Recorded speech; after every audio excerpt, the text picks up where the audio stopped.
Listo. Ya está, ¿no? Música.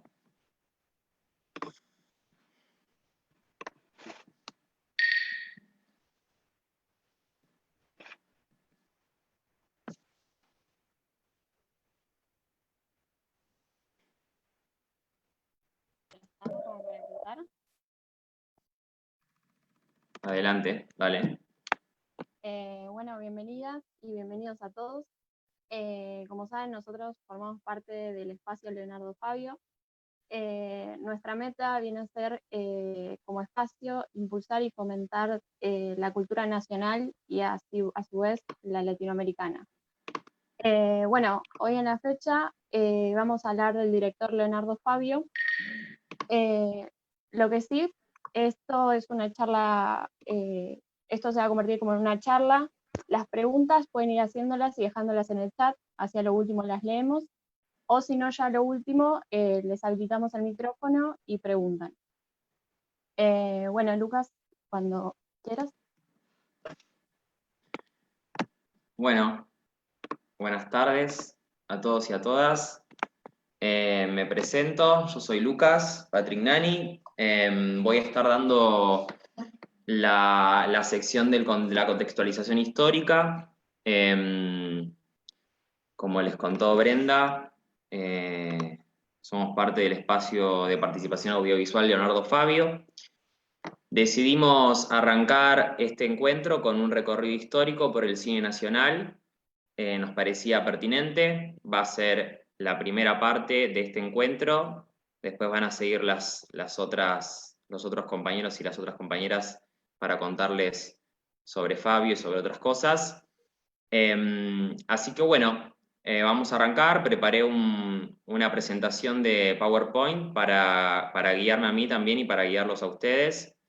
Lo que estamos viendo en pantalla, en lo que yo me basé, es en el libro de Octavio Getino, que es este que tengo acá, Entre lo deseable y lo posible. Es un autor que hizo cine, que escribió mucho sobre cine nacional y hizo un buen aporte para dar un marco a un recorrido integral por el cine. Voy a ir rapidito porque son muchos años y tenemos poquito tiempo. Bueno, como saben, muchos o muchas, o tal vez no, el cine arrancó a fines del siglo XIX. El cine es el arte del siglo XX. Nace con la modernidad y como tal, por supuesto, nació en los países centrales. El cine está muy relacionado con el desarrollo tecnológico de los países, es un aparato tecnológico, nace con un desarrollo tecnológico, que es el aparato que puede primero filmar y después proyectar películas. Como tal, nace en Francia y en Estados Unidos, principalmente en estos dos lugares, en Estados Unidos con el kinetoscopio de Edison y en Francia con el cinematógrafo de Lumière. El cine, ni bien nace, se expande alrededor de todo el mundo. En Argentina, ya en el 97, en 1897, con una cámara Gaumont, que es una de las primeras cámaras también de filmación, se rueda la primera película argentina, que es La bandera argentina, que es un rollo de apenas 17 metros. Recuerden que estamos hablando de rollo, estamos hablando de celuloide, estamos hablando de cine sin sonido, ¿no? Por supuesto. Por lo tanto, el comercio va a estar dominado en Argentina por importadores europeos, ¿sí? Comerciantes que deciden traer el cine a la Argentina como un atractivo, un espectáculo más relacionado al circo, más relacionado siempre a la masividad, ¿sí? Bueno, pasemos a la siguiente, Brem. En principio vamos a atravesar por varias etapas dentro de la historia del cine. La primera es la industria dependiente, que tiene que ver con un lapso que va de 1915 a 1930, un momento en la historia del mundo donde el sistema capitalista está en plena expansión, es su sistema financiero. Estados Unidos desplaza a Europa como hegemonía cultural, ¿sí? Venimos de la Primera Guerra Mundial, en donde Argentina se ve beneficiada por un contexto internacional, en donde hay una restricción en el mundo, en la economía del mundo, y Argentina empieza a transitar un proceso de industrialización lento, ¿sí? En esta etapa se da el ascenso de Irigoyen al poder, un gobierno popular, donde empiezan a evidenciarse algunas medidas de gobierno populares que tienen que ver con un rescate de los sectores populares, de los sectores de clase media de la Argentina, ante una Argentina del pasado, una Argentina totalmente oligárquica, totalmente concentrada, ¿no? Donde solamente podían vivir bien los exportadores y el resto del pueblo quedaba sumido en la pobreza. Recién acá vemos la primera película, Nobleza Gaucha, de 1915, una película que fue estrenada en 20 salas porteñas, con un presupuesto de 20.000 pesos y una ganancia extraordinaria de 600.000 pesos. ¿Sí? El cine argentino nace muy fuerte en esta etapa. Pasemos al siguiente. Y ya empezamos a notar algunos productores de cine. Vamos a hablar de productores y no tanto de directores por ahora, ¿sí? Porque el director de cine está más relacionado con una cuestión más autoral. Por ahora vamos a abordar el cine desde más lo comercial, ¿sí?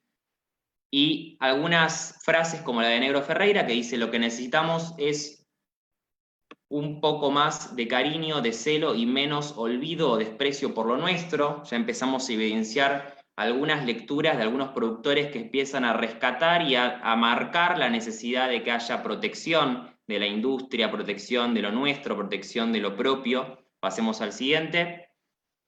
Y la otra frase de otro productor del momento, que comenta: hasta ahora no hemos contado los productores nacionales con la ayuda de los poderes públicos. La película virgen paga el mismo derecho aduanero que la película impresa, ¿sí? Esto quiere decir que las películas que entraban al país ya con un contenido cultural impreso pagaban el mismo impuesto que la película que se importaba. Recuerden que acá seguimos hablando de importación porque el celuloide está hecho afuera, no se produce en la Argentina, por lo tanto ya el cine es una industria dependiente en el sentido de que necesitamos de las potencias productoras de esta tecnología que es la película para tener nuestras películas. Esto se va a dar en toda la etapa del cine. Argentina no va a producir celuloide. Bueno, en 1919 se da una represión a la insurrección anarquista, conocida como la Semana Trágica, y eso va a tener una expresión en el cine, producida por Héctor Quiroga, la película Juan sin ropa. Es una película en donde se empieza a evidenciar los relatos sobre el padecer de las clases populares, ¿sí? Se abre una beta social del cine social en la Argentina y empieza a aparecer el sujeto en el cine del proletariado urbano, este sujeto que va a ir apareciendo en nuestra historia a través de un proceso de industrialización. Ya en esta década, en la década del 20, el cine argentino inicia una conquista de los mercados de América Latina, ¿sí? Argentina se empieza a constituir como una potencia productora de cine. Sigamos. Ya pasamos ahora al auge del cine nacional, que es previo al peronismo, de 1930 a 1943, ¿sí? Que es una etapa de una rápida industrialización, pero un Estado rico y un pueblo pobre, ¿sí? ¿Por qué esto? Porque se da una industrialización, pero al margen de las clases populares, al margen de una distribución que no es distribución, sino que es una concentración de la riqueza. Y por supuesto, acá el cine tiene participación, el cine empieza a crecer, empiezan a aparecer los primeros estudios integrales de cine, que es el mismo sistema estadounidense, el estudio de Hollywood, bueno, el estudio de cine argentino integral, en donde se produce una película, donde hay un staff de técnicos contratados, en donde hay actores también que suelen actuar para un mismo estudio. Está el estudio integral Lumiton, nacen los laboratorios Alex. En 1937 se convierte en el más importante de Sudamérica. Laboratorios porque insisto en que la película era el celuloide y había que, obviamente, trabajar la película, había que revelar la película, ¿sí? Así que todo esto implica un trabajo de laboratorio, el revelado de una película, el corte de la película para su montaje, para el armado de una película, la compaginación. Todo esto implicaba un trabajo con mucha tecnología, con mucho equipamiento, ¿sí? Argentina Sonofilm, también con Ángel Mentasti como el dueño, que se le llamaba el zar del cine argentino. Así que estamos en una etapa donde el cine argentino está en plena expansión. En 1932 se producían 2 películas anuales y ya para 1939 se alcanzan las 50 por año. Esto se da por 3 o 4 puntos, nombre argentino, que tiene que ver con una experiencia previa de América Latina, de Argentina en la producción de cine, ¿sí? Previa a los años del 30, a una incapacidad momentánea de Estados Unidos con la llegada del cine sonoro, que tiene que ver con el español. Estados Unidos tenía que ir a rodar sus películas a países de habla hispana, con temáticas que no eran representativas para la región, no hablaban de temáticas populares. Entonces el cine argentino se convierte como potencia en el habla hispana por todas sus características temáticas, por su lenguaje, y por la sensibilidad popular, por estas temáticas que Argentina empieza a adoptar en su cine. Pasemos al siguiente. Bueno, y aquí llega la hora de los logreros, que es para Argentino la etapa del peronismo de 1949 a 1955. Aquí se da una etapa de planificación desde el Estado de la industria, ¿sí? Toda esta industria que se venía desarrollando insípidamente en la Argentina sin planificación estatal, aparece el Estado como planificador, aparece el Estado como promotor, como impulsor, ¿sí? Aparece el Estado más presente y por lo tanto aparece también la distribución de la riqueza, aparece también el sujeto del trabajador, del obrero, ¿sí? Que empieza a tener una mejor calidad de vida. Lo que vamos a notar igualmente en el área del cine es una contracara algo distinta al bienestar económico argentino, ¿sí? Donde sin embargo la industria argentina se sostiene y sigue adelante, pero para el cine argentino no hay un pensamiento planificado del Estado, sino que los inversores capitalistas dirigen el mercado, dirigen la cinematografía argentina, y empieza a haber una avanzada del cine estadounidense en Argentina, ¿sí? Empieza a haber una avanzada porque ya Estados Unidos se empieza a recuperar técnicamente, se empieza a recuperar en estos términos, y ya para 1950 Estados Unidos producía 125 films anuales contra 56 argentinos, ¿sí? Los que llegaban a la Argentina, ¿no? 125 films anuales que llegaban a la Argentina. Pasemos a la siguiente. Acá aparece también México como principal productor cinematográfico, ¿sí? México empieza a aparecer como potencia y empieza a planificar desde el Estado, desde desde la producción, la distribución y la exhibición de las películas, desde las 3 etapas de una película, se empieza a planificar desde el Estado en México, por lo tanto empieza México a ganar terreno en toda América Latina y Argentina empieza a recluirse más hacia sus propias fronteras. Hay una característica acá de la burguesía, yo no sé si estaba en la filmina anterior, Berem, si volvemos un cachito. Sí, acá, que tiene que ver con la característica de la burguesía nacional, ¿sí? De la burguesía local, ¿sí? Que tiene que ver con una característica en todo el campo del empresariado argentino, que pocas veces ha sido un sector dinámico, sino que ha pretendido siempre preservar su renta, no ha sido lanzado, no ha sido animado a crecer, tampoco se ha podido enfrentar al mundo de la exhibición. Ha habido una limitación siempre en nuestro país y la hay hoy en términos de exhibición de las películas.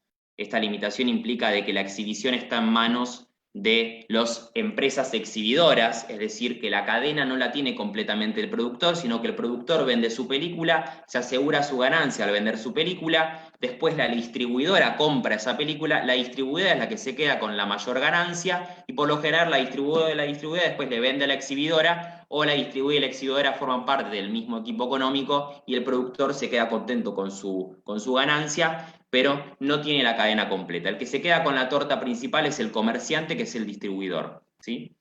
Bajemos, ahora sí. Sí hay medidas de Perón en torno a medidas proteccionistas, que tiene que ver con un decreto de Perón que lo que hace es obligar a las exhibidoras a proyectar películas argentinas con un escalamiento del centro de Capital Federal hacia el interior, ¿sí? que eso lo que hace es asegurarle a las películas argentinas un piso para un piso de ganancia. Acá este es uno de los directores que se va a renombrar mucho en este periodo, Leopoldo Torres Ríos, que es el padre de Leopoldo Torres Nilsson. Sigamos al siguiente. Bueno, y aquí llegamos al nuevo cine del desarrollismo, que tiene que ver con la etapa después del golpe a Perón. Después del golpe a Perón, lo que tenemos es un estancamiento total de la producción argentina de películas. Esto lo vamos a ver mucho en nuestra historia del cine. Momento donde en 1956 se filman solo 12 películas, así que pasamos de filmar un promedio de 40, 50 películas por año a 12 películas, con ya acá notamos un crecimiento exponencial del cine extranjero, 697 películas estrenadas en el 57, ¿sí? Así que ya estamos en una situación de completa desventaja. Nace el cine experimental y también la novedad de esto, que con la asunción de Frondizi hay por lo menos un pensamiento de pensar al cine como un sector estratégico del Estado, y nace el Instituto Nacional de Cinematografía, el INC, que hoy está devenido en el INCA, con las dos A, pero eso vamos a verlo más adelante. Sigamos. Con este instituto las cosas empiezan a cambiar un poco, pero no tanto, porque nunca se ataca el problema de raíz, que tiene que ver justamente con la posición dominante de Estados Unidos y la posición imperialista de Estados Unidos con respecto a la producción de cultura, ¿no? De cine. Bueno, aquí el cine independiente, nace el cine independiente, aparece el cine independiente, el cineclubismo, que tiene que ver con esta cuestión de ver al cine como arte, ¿sí? Con una cuestión más autoral, ¿sí? Nace con Fernando Ayala, que es uno de los directores de cine muy conocidos también argentino, como una producción extensísima. La empresa independiente Aries Cinematográfica, que tiene también mucha participación en los 80. Acá también el primer largometraje de 16 milímetros con Martínez Suárez. Después pasemos al siguiente.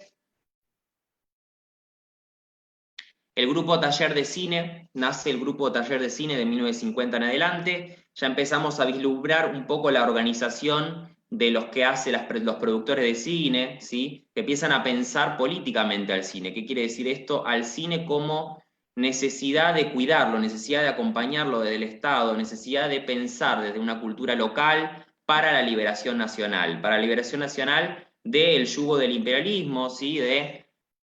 De la cultura esta que viene de afuera, de Europa, de Estados Unidos, que empieza un poco a colonizar las mentes de los argentinos a las argentinas, y nosotros empezamos a pensar en pensar hacia afuera, pensar en el afuera y no pensar en nosotros mismos, en nuestro pueblo, en nuestra cultura, en nuestra tradición, en nuestros lenguajes, ¿sí? Entonces acá hay una frase que dice, filmar películas que reflejen la vida argentina en todos sus aspectos, en todos sus matices, cambiantes, en pleno movimiento, la vida de la nación, los trabajos, los sueños, las realizaciones de nuestra gente de la ciudad y del campo. Propugnamos y defendemos la fisonomía nacional del arte como único camino hacia la trascendencia universal. ¿Sí? Acá estamos notando esto que estaba diciendo yo. Pasemos al siguiente. Bueno, Leopoldo Torres Nilsson es una de las figuras que empieza a aparecer en este periodo, ¿sí? Con una característica, un director con muchos estudios en torno al cine europeo, ¿sí? Una línea más intelectualizada, más racional, más relacionada a las literaturas nacionales, a una temática local. Empieza también a cuestionar con ciertas críticas los valores de la oligarquía y la aristocracia argentina. Empezamos a notar un poco de eso. Hay una película que es La terraza de Leopoldo Torres Nilsson, que tiene una crítica fuerte hacia esos sectores oligárquicos de la Argentina y su falta de humanidad. Pasemos al siguiente. Bueno, acá tenemos en el punto 5, la argentinización de los sectores medios. Acá Getino habla de la argentinización de los sectores medios porque hay en el cine empieza a hablarse un poco más de la cuestión nacional, de lo propio, ¿sí? De lo local.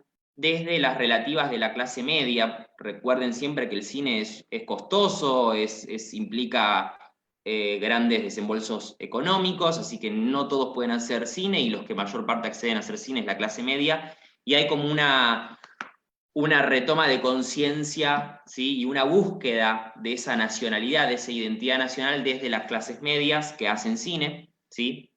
Acá tenemos obviamente un proceso de mucha ebullición en el mundo, tenemos la Revolución Cubana, tenemos procesos que se fueron dando en el mundo, tenemos el movimiento de los sacerdotes de tercer mundo, tenemos el peronismo que está organizándose y luchando por el regreso de Perón. Recuerden que Perón está en el exilio en este momento, el peronismo está proscripto, ¿sí? Estuvo en una etapa donde se dan interregnos entre gobiernos, golpe de Estado, gobiernos militares y civiles de radicales. Así que hay toda una etapa donde hay mucha ebullición, mucha organización política, mucha organización juvenil. Acá empiezan a aparecer los movimientos estudiantiles, hay mucha concientización. Tenemos Torres Nilsson, Ayala y Olivera se dedican a temas nacionales como Martín Fierro, San Martín, Güemes, el folclore. Hay toda una revalorización de la historia propia, a veces desde la historiografía oficial, otras veces con una visión un poco más revisionista como Don Segundo Sombra o Rosas de Manuel Antín. Después acá, bueno, acá ya empieza a aparecer Leonardo Fabio con Crónica de un niño solo en 1965, que después va a hablar Mati sobre él. Acá aparecen los grupos de cine Liberación, ¿sí? Tenemos la película La Hora de los Hornos del 68 de Fernando Solanas, Pino Solanas, muchos lo conocen como Pino Solanas, hoy es senador, da nacimiento al grupo e inaugura el nacimiento de diversos grupos con el objetivo de enfrentar a los poderes dominantes del trabajo artístico y profesional. Esta película abrió un circuito clandestino de exhibición controlado por las organizaciones populares en ascenso. Algunos integrantes fueron Octavio Getino, Gerardo Vallejo, Fernando Birri, Fernando Solanas, Pino Solanas, Edgardo Pallero y Agustín Mayeu. La izquierda tradicional va a tener su expresión en el cine con Raimundo Gleiser. Bueno, pasemos. Bueno, aquí llegamos a los 14 meses, que tienen que ver con 1973-1974, cuando se habilita el peronismo a ir a elecciones, pero sin Perón, con Héctor Cámpora. Después, con Cámpora en el poder, Perón puede regresar al país. Acá tenemos una efervescencia muy grande, tanto desde todos los sectores, ¿no? Desde la juventud, de las organizaciones políticas. Venimos de noches de proscripción, tiempos donde la democracia no era democracia porque había un partido mayoritario en Argentina proscripto. Así que hay mucha revolución popular. Y aquí tenemos, pasemos, tenemos en las vísperas de Asunción de Cámpora, tenemos a la película de Juan Moreira, ¿sí? De Leonardo Fabio, que tiene que ver, subimos un poquito, Bren, volvamos un poquito, por Juan Moreira, una película de Leonardo Fabio que convocó a grandes multitudes, ¿sí? ¿Por qué convoca a grandes multitudes? Bueno, porque la película trata sobre un gaucho marginado, ¿sí? Trata sobre la injusticia social, recupera la figura del gaucho. Entonces, como estamos en esta etapa donde hay una revalorización de la nación, de lo propio, donde hubo todo un cúmulo, toda una acumulación de una energía muy importante que se da con esta cuestión del retorno de Perón al poder, ¿no? de la intención de que el peronismo vuelva a gobernar la Argentina, después de toda una noche oscura para la democracia que tiene que ver con estos procesos que se fueron dando entre golpe de Estado, radicalismo, proscripciones.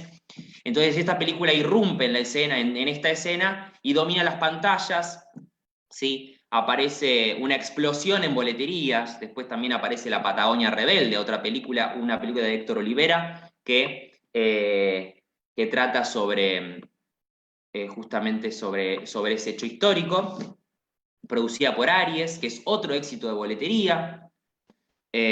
Acá en este momento aparece Hugo del Carril y Mario Soffici a cargo del Inc., así que tenemos figuras del campo nacional popular en el Instituto Nacional del Cine. Y después tenemos un anteproyecto de ley que no pudo ser, porque recuerden, esto fueron 14 meses en nuestra historia, fue muy breve, porque después Fallece Perón, asume Isabel Perón, y después viene la noche más oscura de nuestra historia con la dictadura cívico-militar del 76. Pero esta ley ya era otro tipo de ley, ya era un abordaje del cine como una herramienta de soberanía cultural y política para la Argentina, que tiene que ver con mayor intervención del Estado en materia de producción, distribución y exhibición mediante empresas y actividades propias estatales, estímulo a la producción industrial privada, obligatoriedad de la distribución extranjera de películas argentinas, la regionalización de la producción, o sea, incluir a Latinoamérica en la producción de cine argentino, estímulo a la construcción de circuitos de producción y utilización cinematográfica a nivel popular, o sea, que el pueblo pueda hacer cine, mayor capacitación de técnicos y realizadoras. Recuerden que acá todavía no tenemos una extensión del aprendizaje de hacer cine masivo como hoy en día. Circuitos de difusión en América Latina. Bueno, hay todo un proyecto planificado, se piensa un cine planificado desde el Estado, que es lo que logró hacer México y es lo que posicionó a México como potencia cinematográfica, que en Argentina no se pudo hacer. Este proyecto queda claudicado, por supuesto. Pasemos al siguiente. Y después viene la noche del cine argentino, que acá no hay mucho para decir porque la verdad es que lo que sucedió es justamente un congelamiento del proyecto de ley. Por supuesto, la democracia estaba suspendida. Estamos hablando de una dictadura, estamos hablando de censura, estamos hablando de prohibición de películas, estamos hablando de una disminución de cifra de películas que para 1976 la Argentina hacía tan solo 16 películas por año. Estamos hablando de un presupuesto para el Instituto Nacional de Cine que cayó a niveles donde se podían hacer solamente 4 películas por año. Hay una degradación de la calidad de las películas, hay una dominación de la comedia en las pantallas del cine, porque algo que no era censurado, ¿sí? Films de cantantes de moda, humor grueso. Bueno, hay toda una situación donde realmente el cine cae hacia el fondo, al igual que la situación que vivía el país, ¿no? Por supuesto que estamos en una economía desastrosa, terminamos con un saldo de 30.000 compañeros y compañeras desaparecidos que aún hoy tenemos esas heridas. Pasemos. Bueno, acá tenemos a Porcelio Olmedo, ¿no? Ese cine, que también va a continuar en los 80. Después tenemos La voluntad de cambio y el cine en democracia, del 82 al 88, que también no va a ser lo mejor para el cine, porque vamos a pasar por momentos de crisis económicas, inflacionarias, ¿sí? Para el 82 la Argentina estaba produciendo 17 películas por año, así que la producción seguía siendo muy baja. En todo este plano, Estados Unidos obviamente está fuertemente presente, tanto en la Argentina como en la región, así que ya venimos hace tiempo. Lo que sí empiezan a aparecer películas que ya estaban presupuestadas, que ya estaban participando, no estaban pudiendo ser estrenadas y salen a la luz, se estrenan, se producen, se financian, como Plata Dulce, de Fernando Ayala, Señora de Nadie, de María Luisa Bember, una directora que va a tomar mucho protagonismo en esta etapa, República Perdida de Ayala, y No habrá más penas ni olvido de Doctor Olivera. Hay toda una explosión de este cine nuevamente, de un cine que habla de lo propio, de la nacional, de la realidad económica, social y política de la Argentina, crítico también, retórica popular, sobre trabajadores. Bueno, hay toda una ampliación temática. Aquí nace la Asociación Argentina de Productores Cinematográficos Independientes, que se agrupan, ¿sí? A partir de la influencia del cine de Estados Unidos, va a decir un comunicado de esta asociación, que logró construir un verdadero imperio cinematográfico e imponer así sus modas, hábitos de consumo, modos de vida dentro y fuera de sus fronteras. Las potencias europeas se vieron obligadas a estimular, proteger e impulsar un cine propio. Países como Brasil, México y Venezuela entendieron que era deber del Estado preservar la individualidad de sus costumbres, su lenguaje, su literatura, su música, su cultura, en fin. Acá lo que están diciendo es decir, bueno, todos estos países y Europa han protegido ante la avanzada del imperio estadounidense en el cine, han protegido sus industrias cinematográficas, sin embargo, nosotros no. Sigamos al siguiente. Ya tenemos el cine en democracia, ¿sí? Donde hay una derogación de las leyes de censura, donde hay una apertura total de temáticas que no se podían hablar. Por supuesto, también hay una apertura de temáticas que moralmente no eran aceptadas y después fueron aceptándose. Camila, de María Luisa Amberber, es una película que seguramente muchos conozcan y la hayan visto. Es una película que rompió taquilla con más de 2 millones de espectadores en el 84. En 1984 y 1988 se estrenaron, entre 1984 y 1988 se estrenaron 130 títulos, ¿sí? De los cuales 20 no tuvieron salas de cine. El cine comercial tuvo 3 protagonistas: Aries Cinematográfica, Argentina Sonofilm y Cinematográfica de Victoria. Son 3 empresas que están muy en boga en este tiempo. Y algunos de los directores más conocidos de esta época son María Luisa Bember, Luis Puenzo, Solanas, Eliseo Subiela, Miguel Pereira. Hay una oxigenación temática. Y después pasamos al cine exceptuado, que es en los años 90. Cine exceptuado, ¿por qué lo llama así Getino? Porque con Menem se vota una ley de emergencia económica en donde se proponen una serie de ajustes en el Estado nacional. Ya sabemos lo que es, ¿no? El neoliberalismo. Vivimos hace poquito una etapa muy similar con Mauricio Macri, mucho más intensa en 4 años.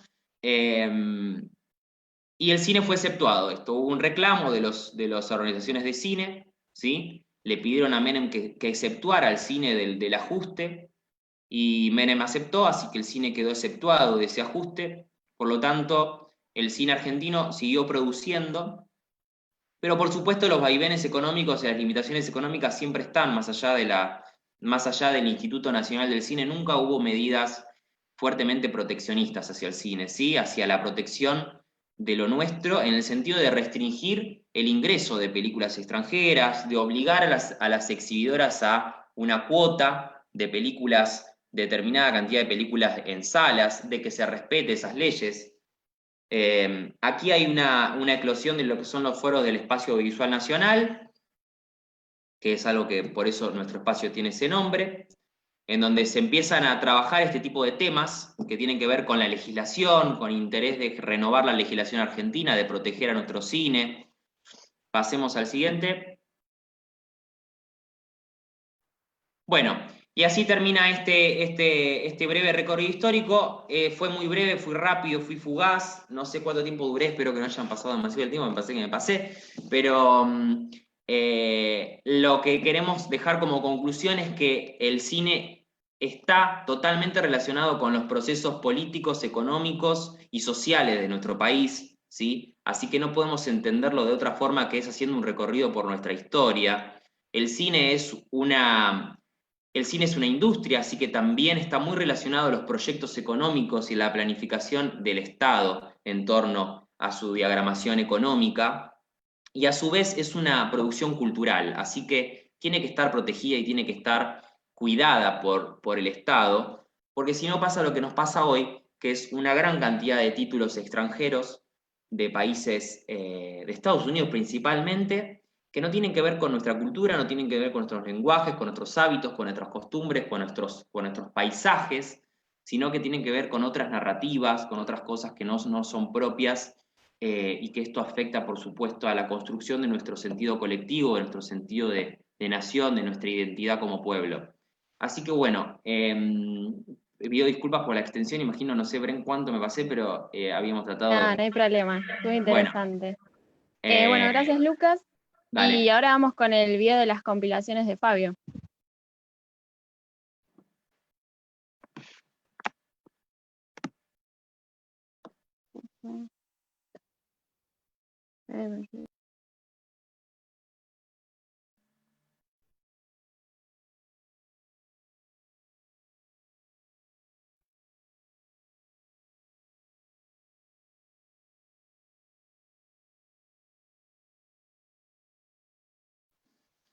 No se escucha, ¿no? Va acá. Ahí me No, escucho. quizás tiene que desde su compu que está pasando el video compartir, que comparte el audio también con la, ¿cómo se dice? Algo de sistemas. Por ahí está silenciado el audio de la otra, de donde está pasando. Creo que tiene que poner igual al sistema y todo eso. Ah, a ver ahí. No.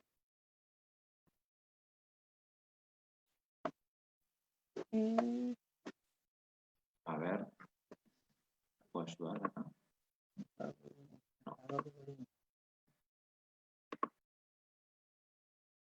No.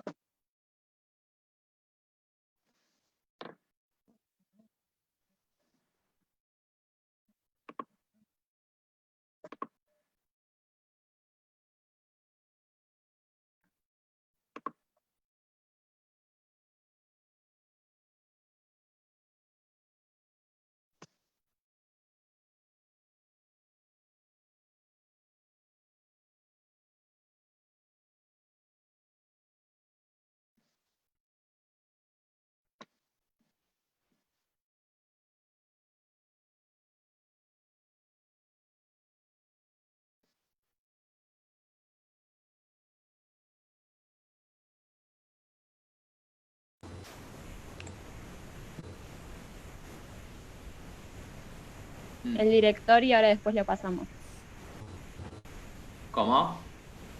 Le digo a Mati que hable, que siga hablando, que pase a hablar. Bueno, Y ahora. empiezo yo, no hay problema. Bueno, hola, buenas tardes. Muchas gracias a todos los que vinieron. Bueno, veo gente, gracias Jorge, o gente bueno, gracias por bancar, pese a la cuarentena y todo, eh, poder seguir pensando y haciendo cosas para el cine, ¿no? Eh, Me contó Lucas que, bueno, mucho no se conoce de Leonardo Fabio. Leonardo Fabio, bueno, fue uno de los que fundó lo que hoy se conoce como el cine independiente. Fue un muchacho nacido en Mendoza en el año 1938, en Luján de Cuyo, con su hermano el Negro, y es una persona que tuvo mucha calle, mucha calle, y un director totalmente anormal, digamos. Quizás los directores anteriores a los 60, la época que él empezó, venían con una estructura de un cine industrial. Como decía Lucas, venían con mucho conocimiento en cómo hacer los decorados, cómo hablar a los actores, por ejemplo. Fabio, una de las cosas que les decía a los extras, les decía mis actores en conjunto. Entonces él hablaba y era una persona que transmitía todo desde el amor. Era un apasionado por el cine. Él empezó como actor con Leopoldo Torres Nilsson, quien lo descubrió como actor en el año 1958, El Secuestrador. Después trabajó con Fernando Ayala en El Jefe y se empezó a dar a conocer como actor, pero a pesar de todo él lo veía como un trabajo, era algo que le estaba dando plata, y él empieza a gustarle el cine. Él al principio, cuando estaba en Mendoza, empieza a hacer radioteatro por su madre, Laura Fabio, y toma un seudónimo, porque él en Mendoza cuando era chico hacía muchas maldades en el barrio y se lo conocía por su prontuario de afanarse bicicletas y cosas. Entonces se puso un primer seudónimo que era Jorge Golazo Fabián. No sé si se me está escuchando bien. Sí. Perfecto. Sí, se escucha bien. Claro. Bueno, entonces él empieza en Mendoza desde chico con el radioteatro, impulsado por su madre, quien era guionista para el radioteatro. En ese momento era importante, el cine todavía en su vida no lo conocía, más que como otros chicos, juntar algunos pesos para ir al cine, que también era toda una aventura. Y era otro cine totalmente diferente a lo que nosotros podemos llegar hoy, ¿no? Él hace una película desde chico que se llama Cuando en el cielo pasen lista, que él la logra ver después de grande, pero ahí empieza su amor por el cine de alguna manera, aunque él no lo sabía. Cuando es más grande, después de ser actor, ya con algunas películas hechas, conoce a María Banner, y como era amigo de Leopoldo Torres Nilsson, él le miente y le dice que él es director. Y él empieza a través de esa mentira a decirle, para demostrar que era director, empieza con una cámara Bolex, que bueno, se la lleva. Él, por ejemplo, va con la película al Festival de Mar del Plata, se lleva una cámara filmadora que le había sacado a Torres Nilsson, entonces empieza a mostrarse como director y se empieza a sentar en la mesa de Soffici, de todos los directores. Eso antes no se permitía, o sea, no había una chapa o algo que te permitiera tratar con esas personas. Esas personas estaban puestas en un lugar muy, muy elevado para la época. Él lo que logra hacer es llegar a esos lugares, aprender de ellos, y filma un primer cortometraje que se llamó El Amigo, y cuando lo vio también Torres Nilsson y otros directores, se dieron cuenta que tenía algo diferente. Todo lo que él aprendía en el rodaje era viendo. Antes no había escuela de cine. No tienen esas posibilidades, y también cuando filma El Amigo, él les va a pedir películas al estudio, choreándole, digamos, de alguna manera, porque va en nombre de Torres Nilsson y pide las películas para poderlas filmar sin que Torres Nilsson lo sepa. Torres Nilsson se entera después, cuando le llegan las cuentas para pagar. Antes las películas venían 100 latas, y entonces él, por ejemplo, cuando iba a pedirle plata para que Torres Nilsson filme, él se afanaba 25 o algunas. Entonces tenía esa picardía y empieza a entrar a esos lugares. Bueno, después de que conoce a María Banner, tiene un hijo que se llama Leonardo, y bueno, su nombre de Leonardo Fabio nace por Leonardo da Vinci, y Fabio en honor a su madre, que había tenido ese nombre, ¿no? Pero él lo que decía era que cuando venga a Buenos Aires la iba a pegar, y siempre se propuso eso. Filma, después del Amigo, filma Crónicas de un niño solo, que retrata su vida cuando era chiquito en el patronato de menores. Y bueno, también obtiene un montón de premios. Filma El romance del Aniceto y la Francisca, que en su anteúltima película la vuelve a filmar con el Aniceto.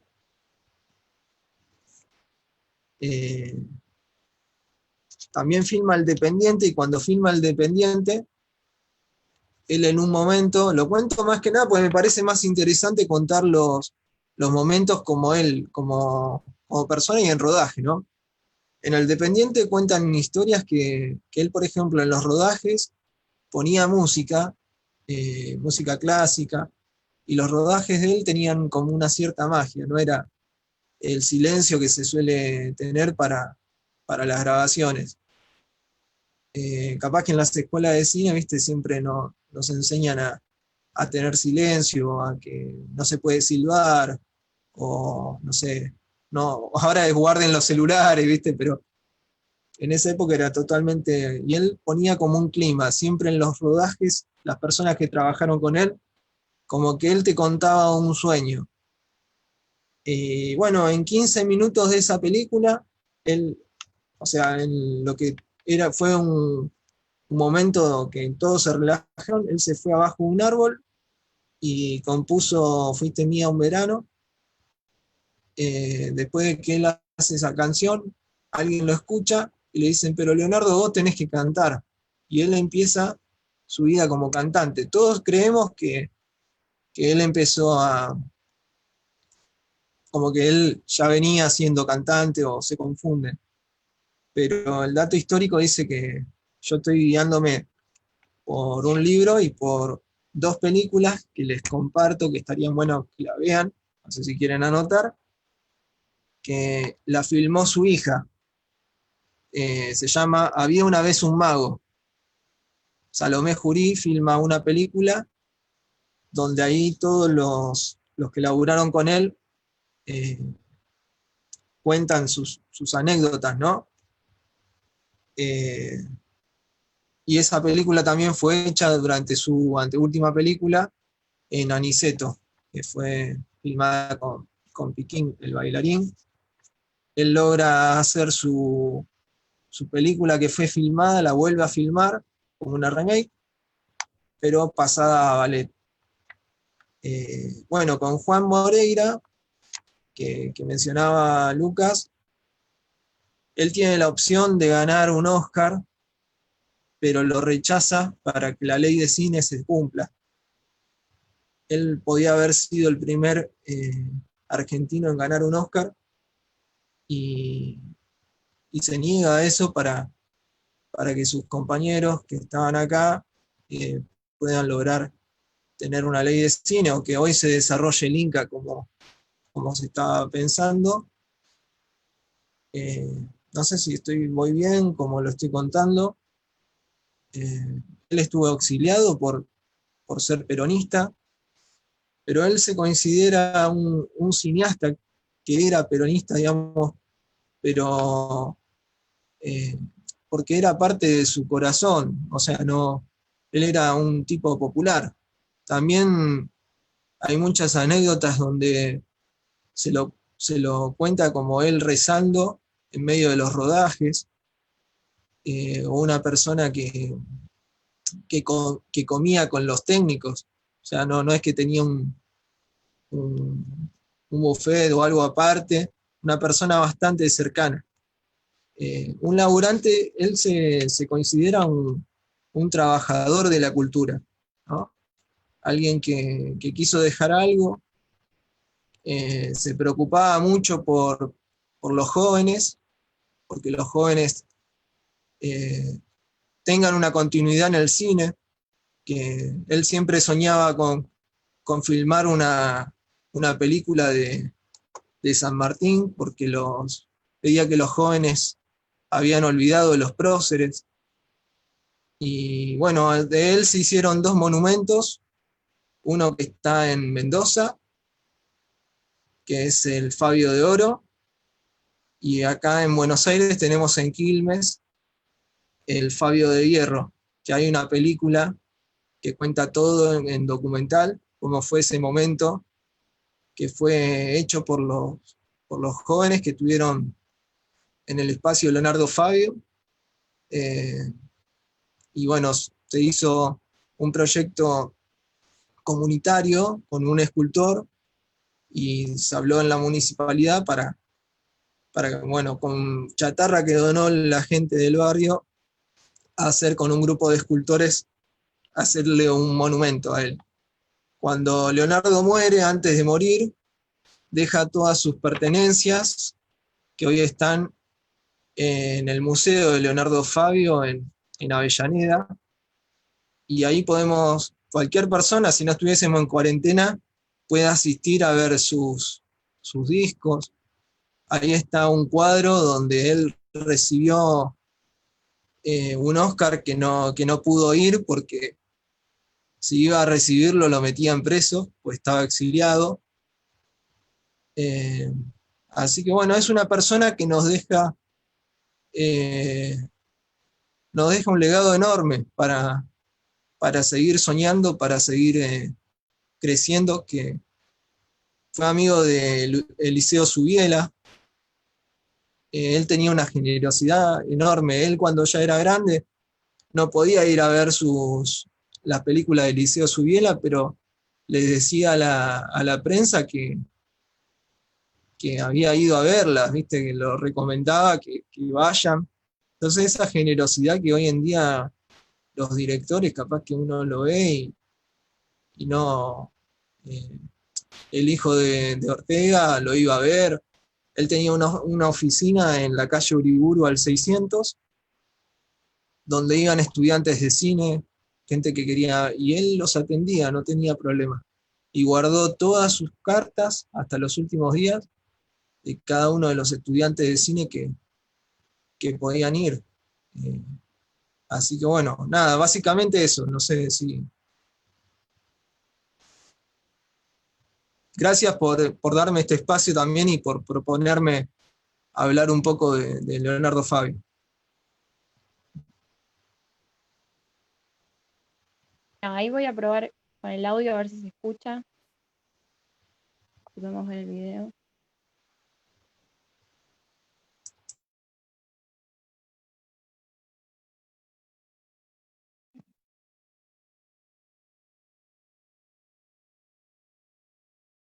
Vale.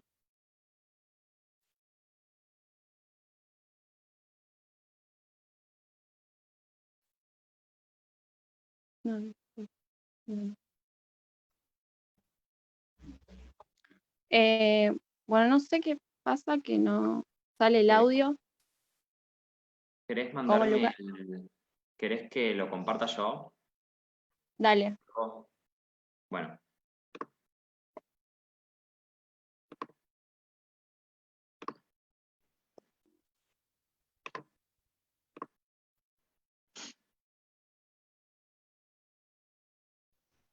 A ver si podemos ver un videíto donde tenemos una compilación de algunos títulos de Fabio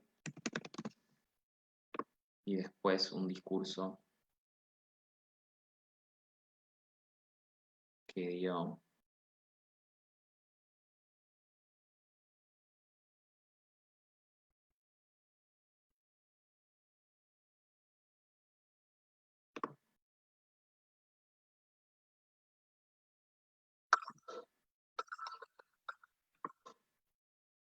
Seguro que ahí se escuchó algo, ¿no? Sí. Bueno, voy a compartir pantalla.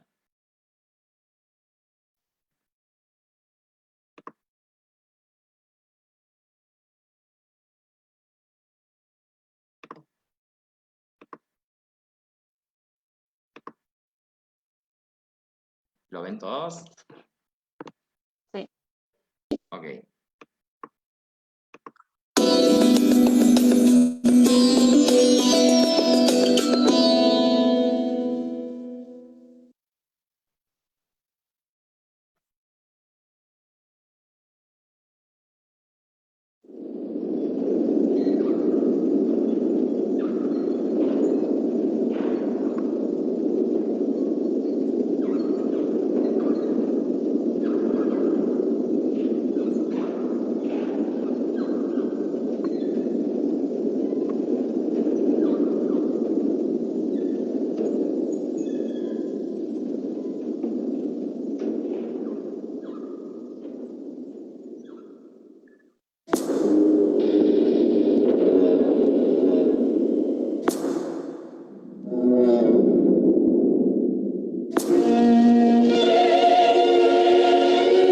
Ya es hora de ir a ver al Nazareno y así ayudarlo a escapar de su tragedia. Bien, Rosito, lo estás matando. ¿Te parece? Tira la toalla, la puta que te parió.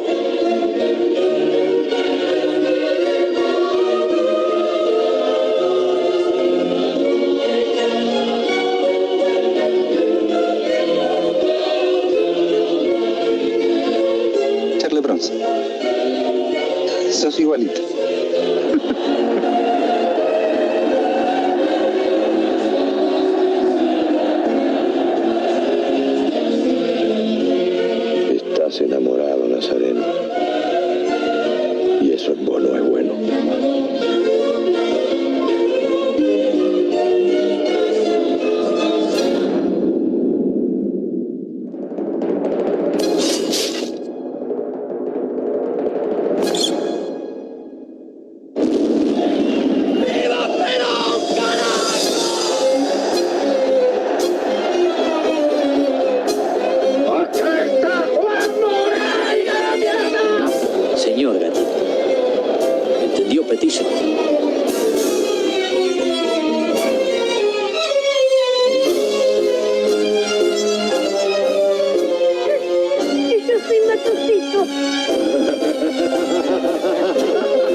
elegido a la señora Eva Perón, jefa espiritual de la nación.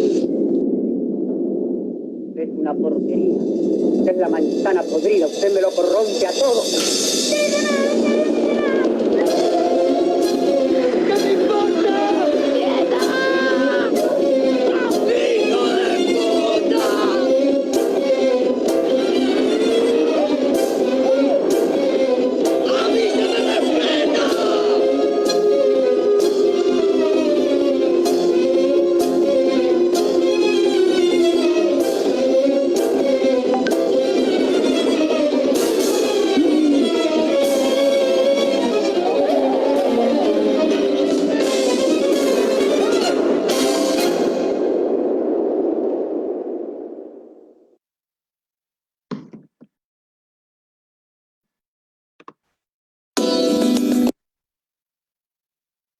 Bueno,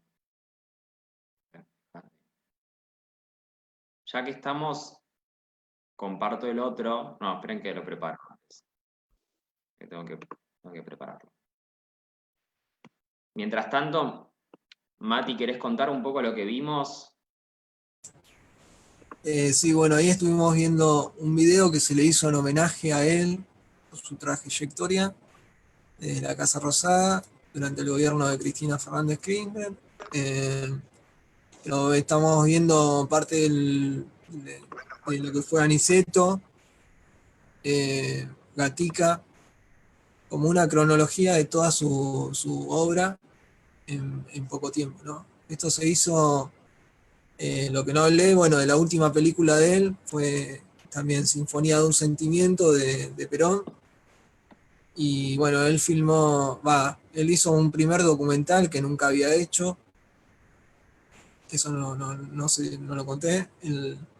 Bueno, él contrata a jóvenes también, empieza a trabajar con jóvenes, le preocupaba también eso.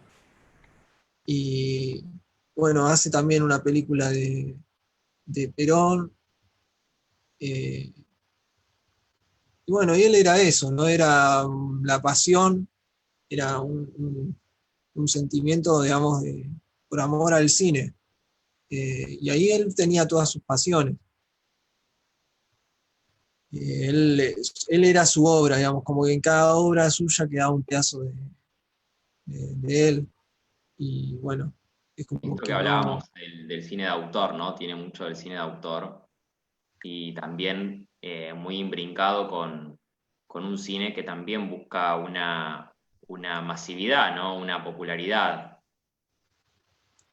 Sí, sí, bueno, hay escenas de Gatica que son parte, esa escena que veíamos con su amigo cuando él era en la niñez, son cosas que él tomó de su vida y bueno, y lo puso en Gatica. Hay cosas como que no son realmente, eh, él ficcionaba todo, digamos, es como que él hacía eh, su mirada, digamos, de un cine que no lo vas a encontrar en otro, digamos, es como que, por ejemplo, esas escenas, la escena de Aniceto, cuando están en la cama, hay una anécdota que cuentan que él quería hacer, que acá en Argentina nadie lo había hecho, digamos, tomas así, cenitales, o, o filmaciones. Hay una escena que eran con las gallinas, ¿no? Entonces, no, había puesto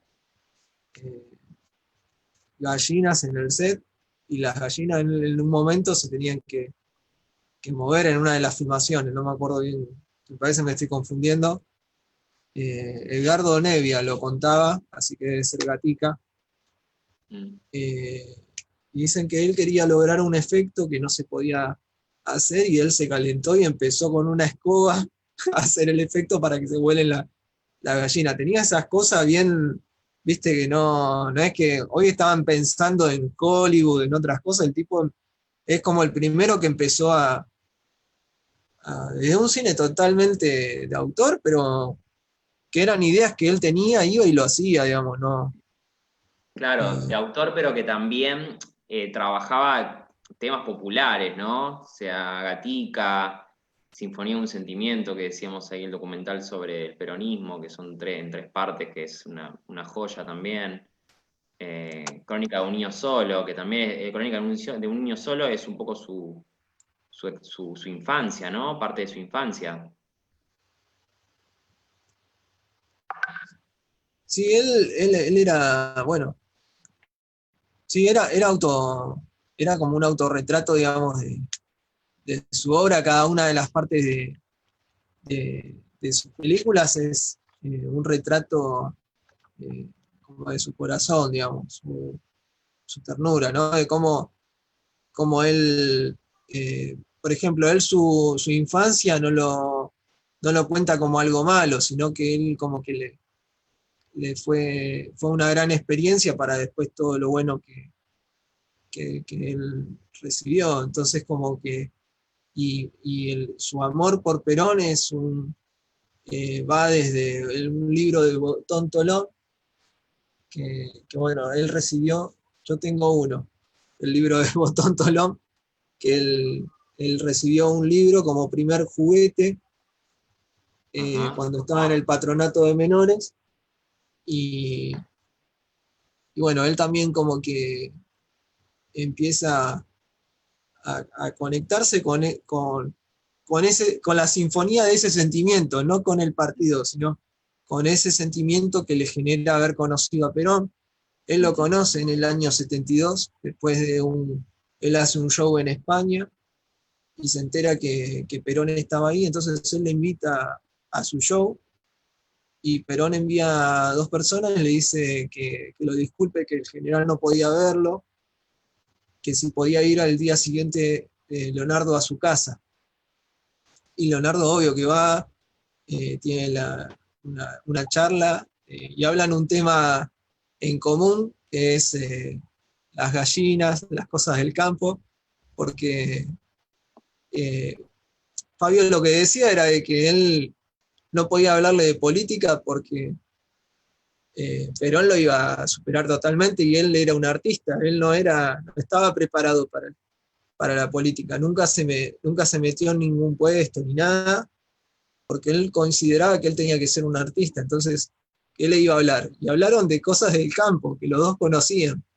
Entonces ahí ese encuentro maravilloso entre 2 personas que bueno, también está retratado en este libro, que hay 4.000 ejemplares, se llama Pasen y Vean. Ajá. Está todo contado acá. Cualquier cosa, si quieren, yo les puedo pasar fotos, o no sé, o vemos. Ahí en el museo de Fabio estaba, viste, en la biblioteca. Es fácil de encontrar también. Así que bueno, no sé qué más decirle. ¿Querés Si que quieren, vamos a vemos el discurso de Fabio, así lo vemos? Vemos el discurso. Dale, Vale, genial. Gracias. ya lo tengo listo.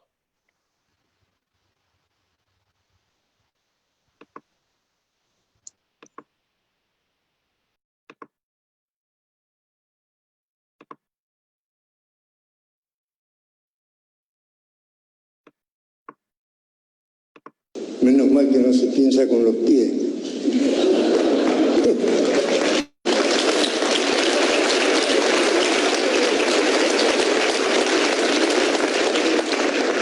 Aunque hay algunos que sí.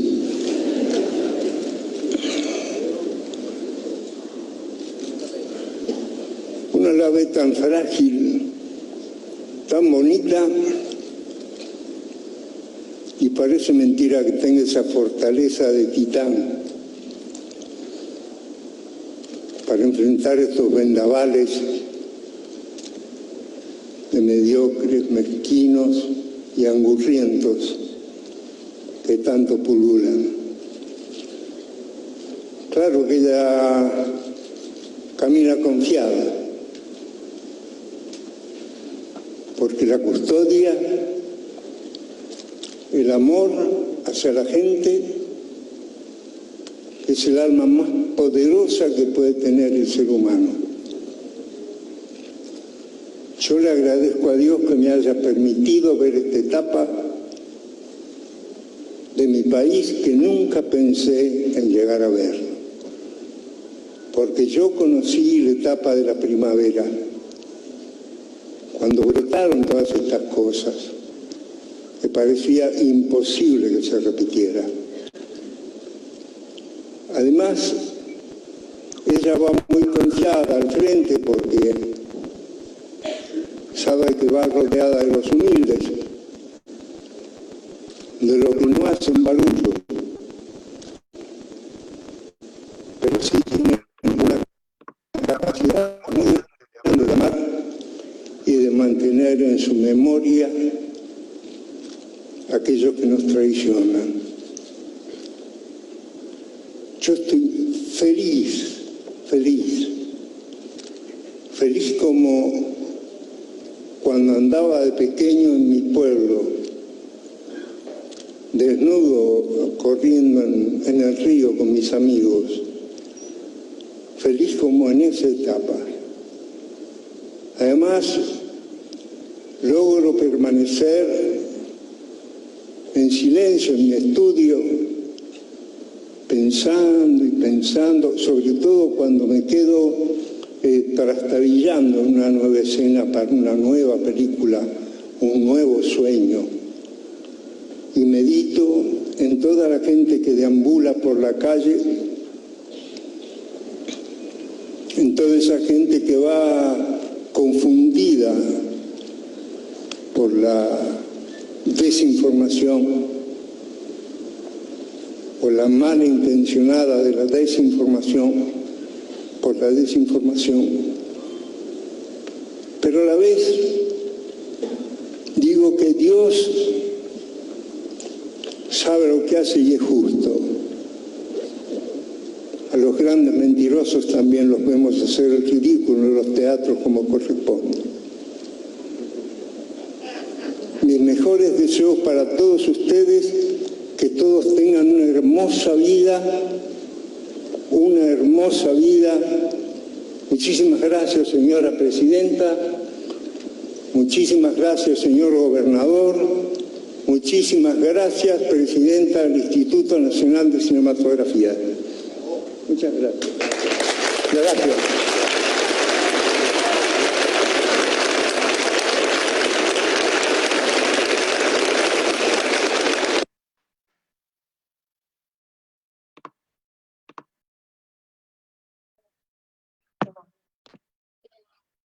Vamos a pasar a Laura, que va a hablar sobre la parte práctica.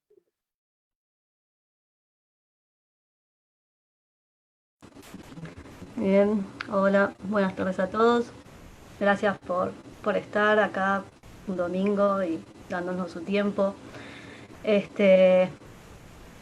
Bueno, lo que yo vengo a hablar es sobre que vendría a ser la parte práctica que dice la compañera Brenda, en el sentido de que llevar todo esto que hablaron los compañeros, en el sentido de conocer nuestro cine, de conocer nuestra cultura y de estar atentos a lo que está pasando ahora mismo con el arte en general y sobre todo con el arte nacional, ¿no?